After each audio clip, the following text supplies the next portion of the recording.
Декласифицираниот документ на ЦИА, за кој што сите деновиве зборуваат, открива нешто што многумина со години го негира.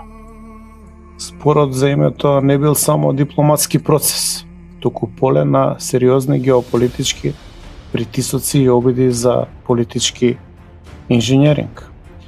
Кога разузнавачки документ говори за понуда од $100 милиони за промена на името во 1992 година од страна на грците до председателот на Република Македонија Киро Глигоров, станува јасно дека ова прашање никогаш не било само правно или историско, туку и прашање на пари, интереси и влијание врз една мала држава.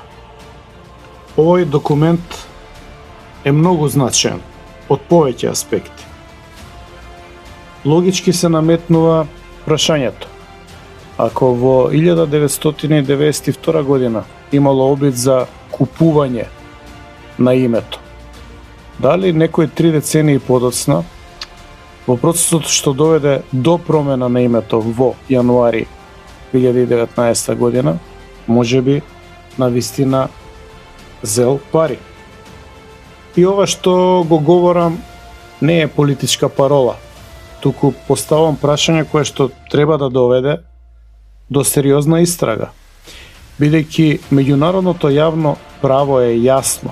Според Виенската конвенција за договорното право, договор склучен преку корупција на државни представници е ништовен.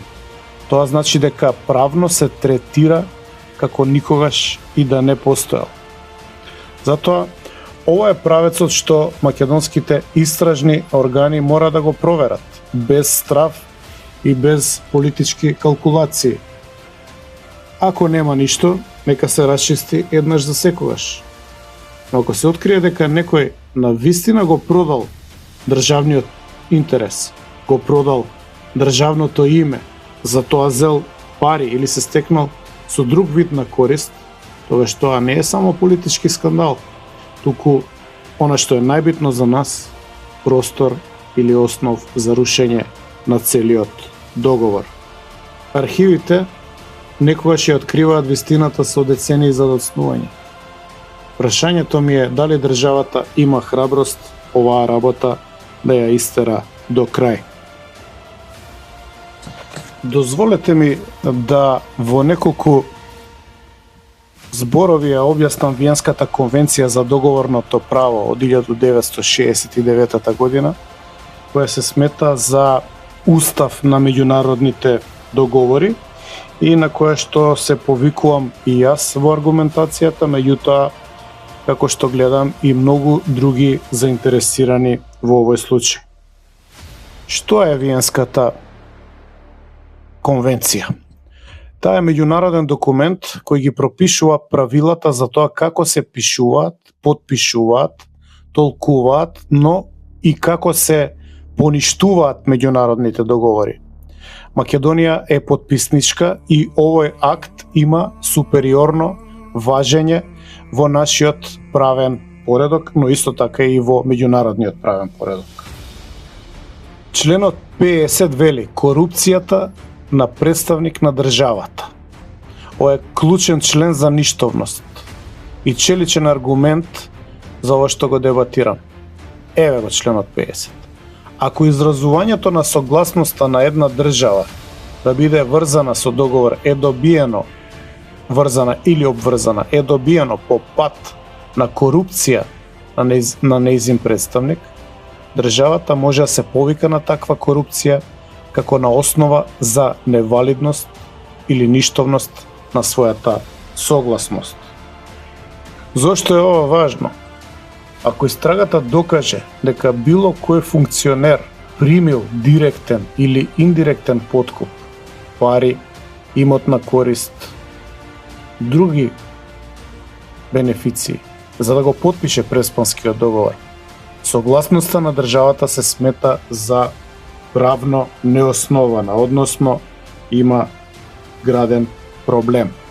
Членот 51 од истата конвенција присила врз представник на државата, доколку потписот е изнуден преку уцени, закани или притисоци врз личниот или професионалниот интегритет на представниците, согласноста изразена со присила врз представник на државата е без никаков правен ефект.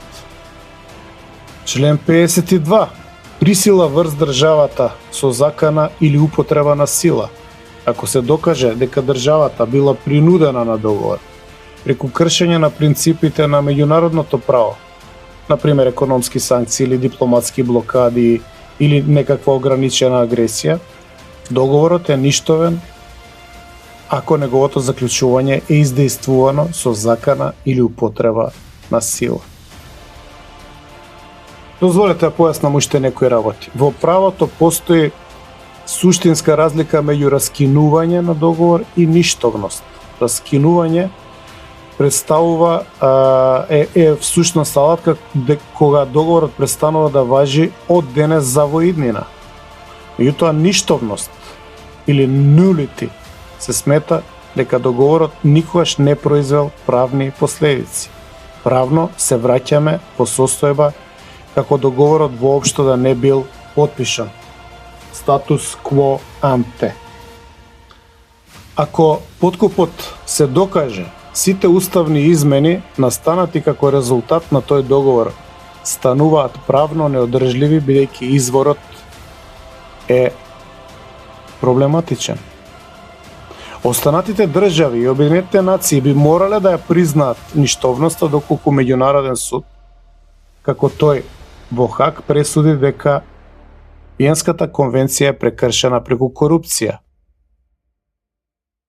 Исто така, суверенитетот не може да биде предмет на трговија. Државната волја не е волја на поединци кои зеле пари, туку на народот.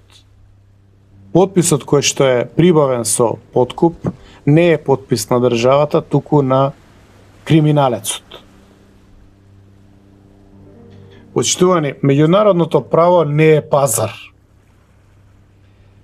Виенската конвенција членот 50 е јасен. Украдената или купената согласност не е согласност. Ако ЦИА потврдува дека имало обиди за купување на името во 90-тите години, наша должност е да докажеме дали трговијата завршила во 2019 година. Сите се сеќавате како беше сменето името. Постојат сериозни индикации дека имало некаква трговија. Ако се докаже тоа, докажаната корупција ќе значи правно поништување на се што ни беше наметнато.